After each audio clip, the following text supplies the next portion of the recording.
알면 알수록 편해지는 심리상담 이야기. 안녕하세요. 심리상담사 최혁찬입니다. 인스타툰 똑똑 너의 마음을 열어봐 연재에 맞춰서 설명 영상을 만들고 있습니다. 이번에는 이런 친구는 전문적 도움이 필요하다 편으로 진행한 분열성 성격, 분열형 성격, 우울장애에 이어서 마지막으로 불안장애에 대해서 이야기하겠습니다. 일상을 살면서 불안을 경험해 본 적 있으시죠? 불안과 비슷한 감정이 두려움, 무서움, 공포 등이 있습니다. 이러한 불안과 같은 감정들은 생존이 위험하다는 것을 알려주는 신호입니다. 그래서 위험하고 두려운 상황에 처하면 불안을 느끼는 것은 자연스러운 반응입니다. 서울에 있는 북한산을 아시나요? 많은 사람들이 등산을 합니다. 북한산을 오르다 보면 정상 근처에서 큰 바위를 타고 올라가야 하는 코스가 있습니다. 어떤 사람들은 다람쥐처럼 아무런 망설임 없이 바위를 타고 올라갔다가 내려옵니다. 등산에 능숙하고 불안을 덜 느끼는 것 같습니다. 반면에 어떤 사람들은 암벽 아래로 떨어질까봐 불안해서 조심조심 천천히 오르내리는 것을 볼 수 있습니다. 불안을 느끼기 때문에 조심스러운 행동이 나타나는 것입니다. 생존을 위해서 말입니다. 불안은 생존에 필요한 중요한 감정입니다. 불안과 밀접한 심리적 장애 중에 공황장애가 있습니다. 연예인들 덕분에 많이 알려진 것 같습니다. 여러 매체를 통해서 유명한 연예인들이 공황장애로 힘든 경험을 했던 이야기를 들어본 적 있으실 겁니다. 사람들이 경험하는 공황장애 증상으로는 보통 가슴 답답함과 호흡곤란 등을 비슷하게 이야기합니다. 이러한 공황장애 증상을 어느 순간 갑작스럽게 매우 심하게 느끼면 공황 발작을 경험할 수 있습니다. 공황 발작을 하면 가슴 통증과 함께 통제할 수 없는 과업으로 인해서 죽을 것 같은 공포감을 온몸으로 느낍니다. 그러다 보니 공황 발작 이후에는 재발작에 대한 불안 때문에 사회적인 활동이 제약되어 삶의 질이 떨어질 수밖에 없습니다. 그렇기 때문에 공황 발작이 일어나기 전에 전문적인 도움을 받는 것이 중요합니다.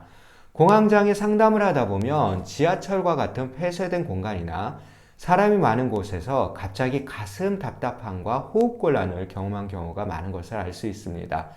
이러한 공황장애는 불안이라는 감정과 연관성이 매우 큽니다. 이처럼 생존에 위협을 주는 불안한 상황이 아닌데도 불안을 자주 경험하는 사람들이 있습니다. 불안 장애인 경우입니다. 이번에는 불안 장애에 대해서 알아보겠습니다. 좋아요, 구독과 알람 설정 꼭 부탁드려요. 일상에서 막연한 불안을 자주 그리고 과도하게 느끼는 심리적 장애가 불안장애입니다. 불안장애는 다른 사람들이 보기에는 불안할 이유가 전혀 없는 상황에서도 불안을 느끼기 때문에 더욱 고통스럽습니다. 불안장애는 불안이라는 감정을 핵심으로 하는 여러 가지 하위 장애 유형이 있습니다. 하위 장애 유형을 살펴보면 범불안장애, 특정 공포증, 광장공포증, 사회불안장애, 공황장애, 분리불안장애, 선택적 무언증 등이 있습니다. 불안장애의 하위 유형들을 간략하게 살펴보겠습니다. 범불안장애는 한 가지 문제가 아니라 다양한 문제나 활동이나 상황에 대해서 크게 자주 불안하고 걱정을 많이 합니다. 삶의 모든 영역이 불안합니다. 특정 공포증은 특정한 대상이나 특정한 상황에 노출될 때 과도하고 비현실적인 공포감을 느낍니다. 가령 뱀 공포증이 있습니다. 뱀이 실제로 없어도 그림으로나 생각만으로도 공포감을 느낍니다. 광장공포증은 어떤 상황이나 장소에서 극도의 불안을 느끼더라도 쉽게 빠져나갈 수 없거나 도움을 받을 수 없을 것에 대한 공포와 불안입니다. 그러다 보니 그러한 곳에 가는 것을 매우 강하게 거부합니다. 때로는 집 밖으로 나가지 못하는 상태가 되기도 합니다. 많이 볼 수 있는 사회 불안 장애는 다른 사람 앞에 서는 것을 지나치게 두려워하고 불안해합니다. 그래서 사람들 앞에 서서 발표하는 것을 못합니다. 공황장애는 공황 발작을 경험하는 경우가 많습니다. 공황 발작은 갑작스러운 가슴 통증과 호흡곤란을 일으킵니다. 몸과 마음으로 극도의 공포감을 경험합니다. 그래서 공황 발작 이후에는 다시는 경험하고 싶지 않은 신체적이고 정서적인 고통에 대한 불안이 커집니다.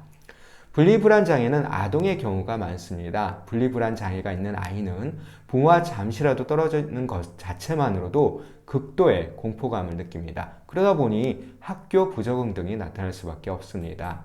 선택적 무언증도 분리불안 장애처럼 아이들에게 많습니다. 선택적 무언증이 있는 아이는 말을 할 수는 있습니다. 그러나 특정 상황에서나 특정 대상에게 말을 하지 않는 경우입니다. 분리불안이나 선택적 무언증처럼 불안을 과도하게 느끼는 아이들에게 적절한 부모 양육 태도를 알아야 합니다. 불안은 하루에도 여러 번 경험할 수 있습니다. 가령 인도와 차도가 불분명한 길을 걸어가는데 속도를 줄이지 않고 마주 달려오는 자동차를 보며 어떠실 것 같으세요? 당연히 불안감을 느끼겠지요. 이와 같은 직접적인 경험으로도 불안을 느끼지만 묻지마 살인사건 뉴스와 같은 간접적인 경험으로도 불안을 크게 느낄 수 있습니다. 자연스러운 불안 반응입니다. 그러나 병적인 불안을 느끼는 사람은 아무리 노력해도 밀려드는 불안과 걱정을 떨쳐내기가 어렵습니다.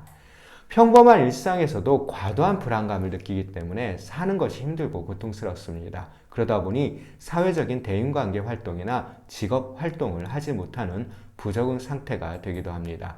불안장애는 불안감으로 인한 심리적이고 신체적인 증상을 낮춰주는 약물 치료가 필요합니다. 그러면서 불안을 조절하고 관리하는 능력을 키울 수 있는 심리 상담을 함께하면 예후가 좋고 예방에도 좋습니다. 마음의 힘을 키워야 불안을 감당하고 살아갈 수 있습니다. 불안을 느끼는 것은 당연합니다. 그러나 일상생활에 어려움이 생길 정도로 불안감을 과도하고 빈번하게 느낀다면 전문적인 도움이 필요한 경우입니다. 이런 친구는 전문적 도움이 필요하다. 마지막으로 불안장애에 대해서 알아보았습니다. 다음에도 더 좋은 내용으로 찾아뵙겠습니다. 고맙습니다.